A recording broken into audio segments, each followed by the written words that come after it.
Association, personnalité, sportif, entreprise. Le forum, c'est sur Fréquence 8. Bienvenue sur Fréquence 8, je suis avec Sébastien de l'association CEAPI, bonjour. Bonjour. Alors, vous êtes ici pour nous présenter l'un des événements qui va marquer cette année, le village des possibles. Mais avant, rappelez-nous, qu'est-ce que l'association CEAPI ? Alors CEAPI, c'est une association citoyenne basée à Montfort-sur-Meux et qui a vocation à rayonner à l'échelle du territoire du pays de Brocéliande. Et nous sommes une soixantaine de citoyens à porter des actions très concrètes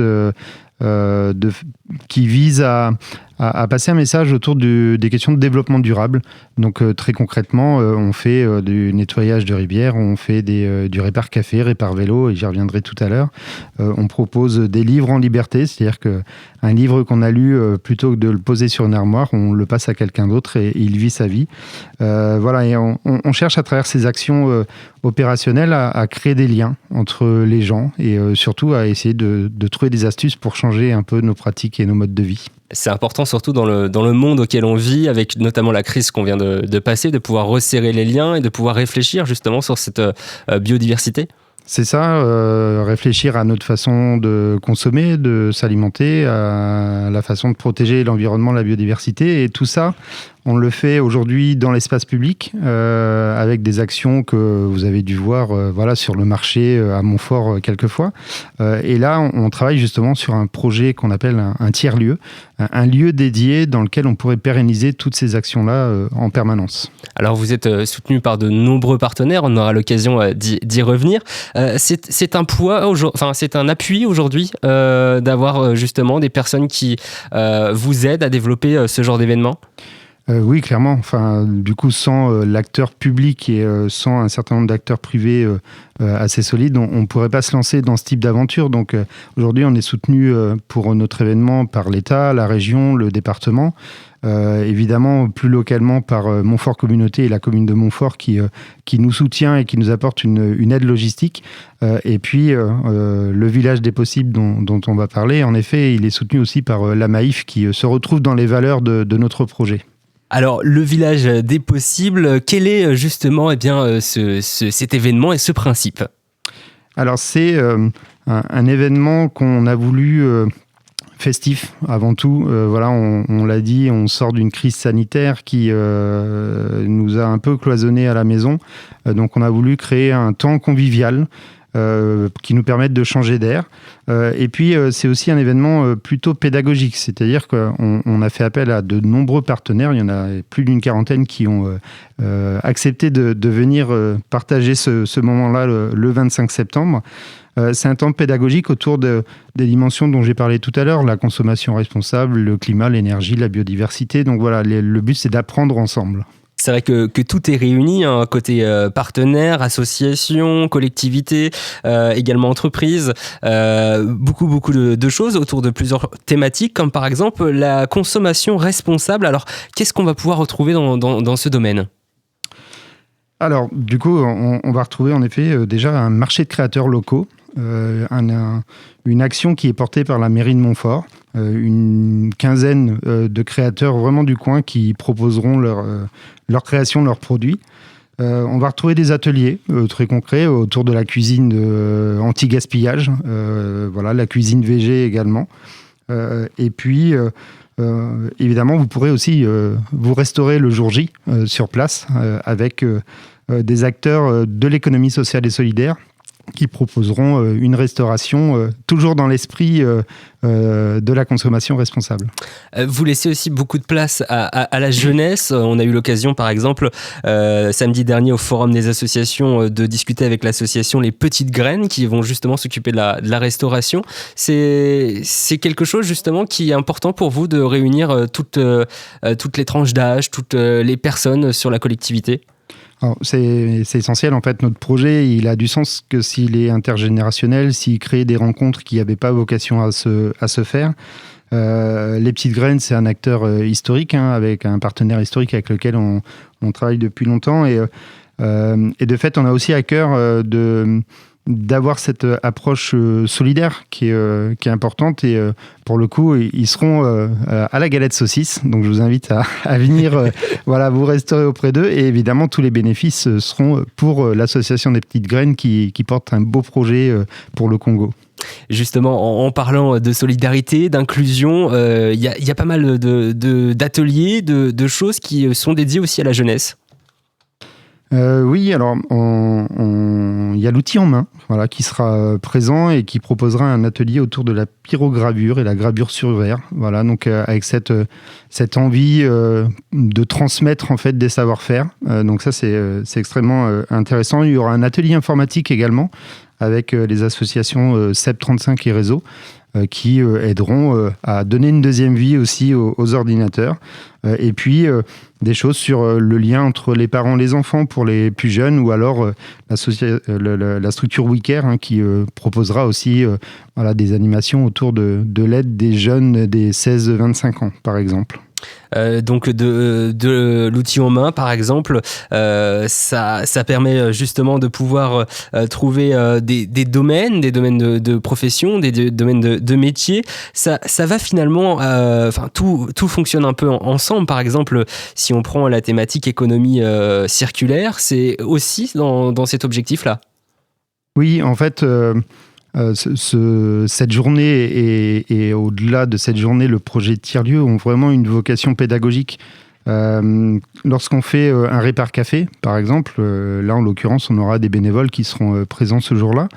On apprend ensemble à réparer du petit électroménager ou des outils, des vêtements qui sont usagés. Et plutôt que de les jeter, essayons de leur donner une deuxième vie. Et le but, c'est pas tant de le faire réparer par d'autres, c'est de le faire avec les bénévoles qui savent faire. Donc, d'ailleurs, si vous avez vraiment un vieux grille-pain qui marche plus, n'hésitez pas à venir et vous apprendrez à le réparer. D'autres acteurs, comme le CPIE, le Centre permanent d'initiative pour l'environnement, fait de l'éducation à l'environnement. Donc, transmet aussi des valeurs autour de la préservation de l'eau, de la biodiversité. Bobby & Co, c'est une belle équipe qui est installée sur le territoire, qui fait du recyclage à base de palettes, des meubles à base de palettes recyclées. Donc là aussi, ils seront dans cette logique de transmettre des choses et des envies. Et si tout ça peut donner des vocations à nos jeunes, on en est évidemment ravis. Alors j'imagine que pour faire ce genre d'événement, il a fallu pas mal de recherches pour justement vous rapprocher de ces associations, de ces spécialistes sur ces sujets. Alors c'est à la fois de la recherche et aussi du temps de la création de liens. L'association, elle existe depuis 6 ans. On a toujours dit, nous, à CEAPI, qu'on avait juste vocation à faire des liens. Donc, à chaque événement, on va chercher des compétences, des richesses qui existent sur le territoire. Quand on fait un répar vélo, parce qu'il y aura un répar vélo ce jour-là, par exemple, on va chercher l'association ou les cyclistes, les mordus du vélo du coin qui savent réparer des vélos. Et puis, on s'associe évidemment avec le magasin de cycle Concept Vélo, pour ne pas le nommer ici, parce qu'on n'a pas vocation à faire concurrence à ce type de magasin. Et Concept Vélo nous prête gentiment du matériel pour cet événement-là. Et si évidemment, il y a des réparations lourdes à faire, on n'est pas là pour les faire à la place d'eux. Donc, on envoie les gens vers ce magasin. Et tout le monde est gagnant, en fait, dans l'histoire. Sébastien, on marque une petite pause. On revient dans quelques instants après la musique. Nous allons parler de la prochaine étape, qui est donc l'écologie. Tu fais dans la voix. Le plus souvent, c'est quand je pense à toi. De retour sur Fréquence 8, je suis toujours avec Sébastien de l'association CEAPI. Il nous présente le village des possibles. Ça a lieu le 25 septembre à Montfort-sur-Meuse.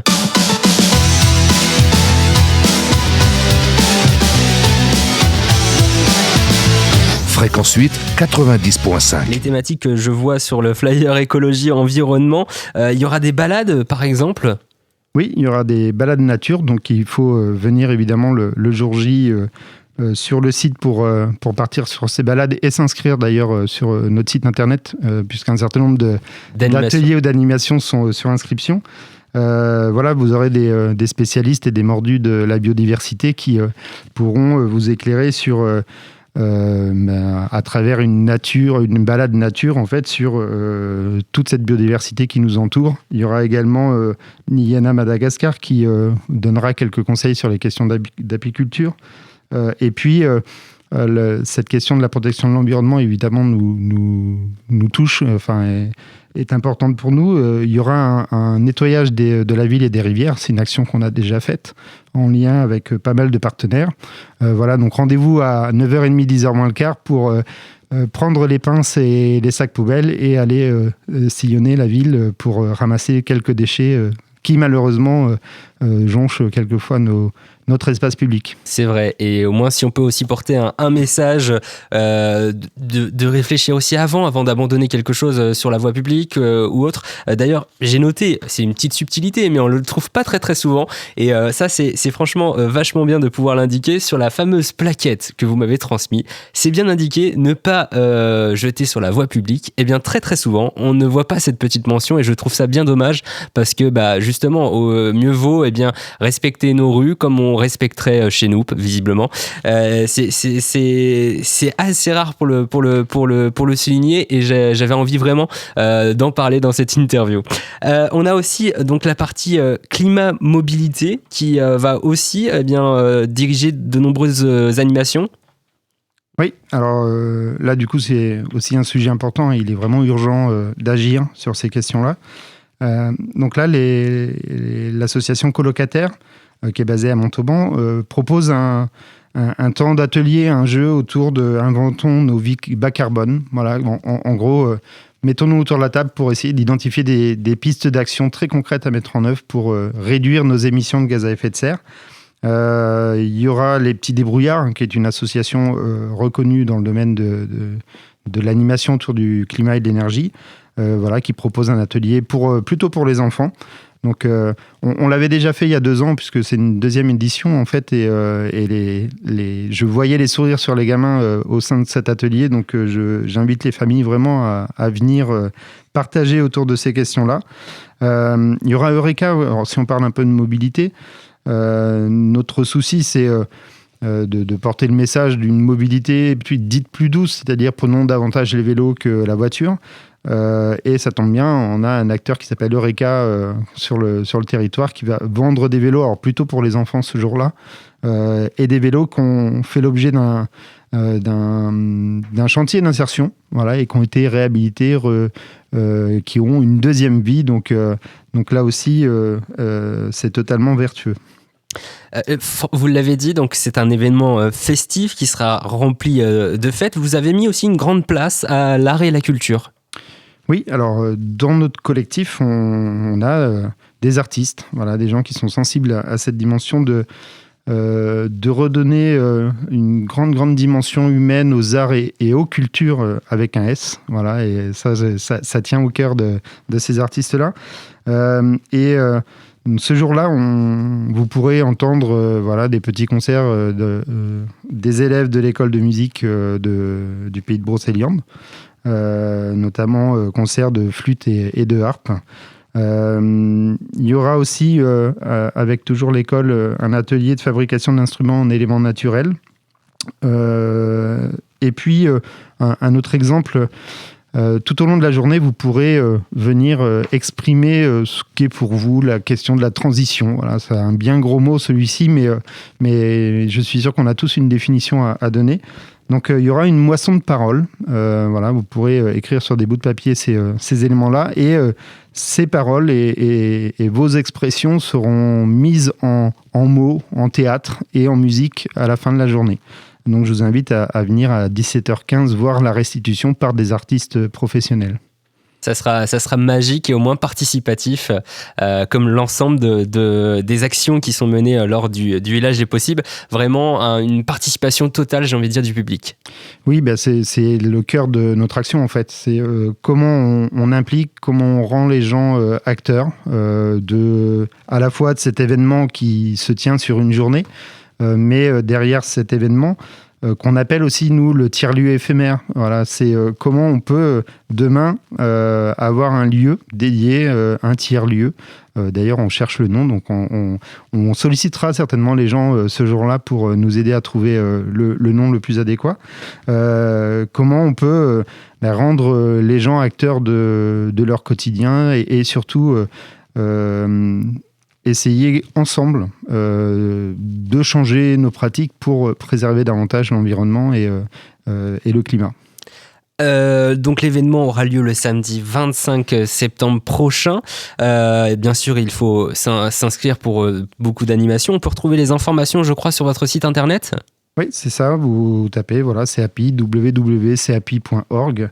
Il y a tous les éléments sur internet. On a également Instagram, Facebook qui nous permettent de communiquer. Il y a quelques ateliers sur inscription et surtout, venez le jour J, même si vous n'êtes pas inscrit aux ateliers, vous voyez qu'il y a beaucoup d'animations et de propositions qui sont faites. Petit point important, il faudra le pass sanitaire. On respecte évidemment les règles en vigueur. Donc on contrôlera ce pass sanitaire à l'entrée. Et puis, au-delà des animations, on vous invite évidemment à venir aussi vous restaurer sur place pour être dans cette ambiance festive qu'on cherche et cette ambiance de village. Voilà. Alors, est-ce que justement l'aspect sanitaire, comme vous l'avez évoqué, ça a été un frein pour le développement de cet événement ? Oui, clairement. Du coup, nous, on est une association de bénévoles. On n'est que des citoyens bénévoles actifs par ailleurs. Et quand on nous a dit en effet qu'il fallait fermer le site pour contrôler les passes sanitaires, ça implique pas mal de choses derrière. Ça implique aussi des règles de sécurité, des règles d'accessibilité des personnes à mobilité réduite, et ça implique de faire des dossiers de l'administration qu'on n'avait pas prévu de faire. Pour autant, on est tellement motivés que ça ne nous a pas empêché d'aller au bout de la démarche. Et je pense que de toute façon, il faudra qu'on s'habitue à cette façon de faire. Donc, à nous de trouver des clés pour faciliter les choses. On va fermer le site. Et on a fait tous les dossiers qui vont bien pour pouvoir avancer sur ce projet-là. Alors rappelons que la zone à Montfort-sur-Meux sera la salle de l'avant-scène, le mail René Morel, l'espace mairie. C'est toute cette zone, il va falloir justement accéder. Est-ce qu'il y a justement peut-être des facilités d'accès particulières ou actuellement, ou c'est encore au stade projet ? Alors, du coup, on s'excuse par avance pour ceux qui empruntent le boulevard Villebois-Mareuil, ça doit être ça, le nom, le boulevard devant Montfort Communauté et la mairie, puisqu'on va fermer en effet complètement cet espace-là à la circulation. Donc, du coup, on invite les gens à venir à pied ou à vélo. Et ça tombe bien, comme il y a un répar vélo, si en plus ils peuvent apprendre à changer un câble de frein ou une chambre à air en même temps, ce sera tout gagnant.